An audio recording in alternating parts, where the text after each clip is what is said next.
Tyre फुटलं तर tube कशी बाहेर येते, तसं पोटाची जी भिंत आहे आपली, तर आपण जेव्हा आईच्या पोटात असतो तेव्हा आपला जे शरीर आहे हे 2 पेशींपासून बनतं. 2चे 4, 4चे 8, 8चे 16 है ना. तर ते बनताना यांचं बेंबीचं कसं आहे की बेंबी यांची बंदच झाली नव्हती, म्हणजे उघडली उसवली होती. आता तसंच जांग जी असते पुरुषाची, त्या जांगेमधनं पुरुष मूल जे असतं आईच्या पोटात असताना त्याची टेस्टिस किंवा गोटी ही जांगेवाटे खाली येत असते आणि तो मार्ग आहे ना, तो मार्ग नंतर बंद होत असतो. कधी तो रस्ता वीक होऊन त्याच्यामधनं पोटातले आतडे बाहेर पडू शकतात. कळालं?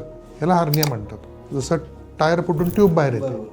मग टायर फुटून ट्यूब आलं की आपण काय करतो, ट्यूब आत घालतो, टायरला पॅच लावतो आणि बंद करतो की जांगेमधनं तुम्हाला फुगा येतोय.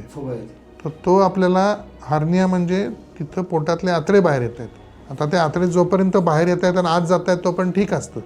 एखाद दिवशी आपण खूप वजन उचलतो, खूप वजन उचललं की नेहमी एवढं आत असतं ते एकदम एवढं बाहेर येऊन जातं, मग ते आत जात नाही, मग ते अडकतं.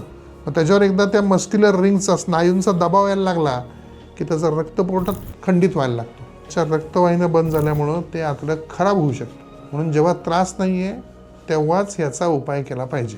आता नुसतं टाके घेऊन बंद केले तर त्याच्यावर पोटात जे रोजचे आपले ताण असतात ते चालू राहणार.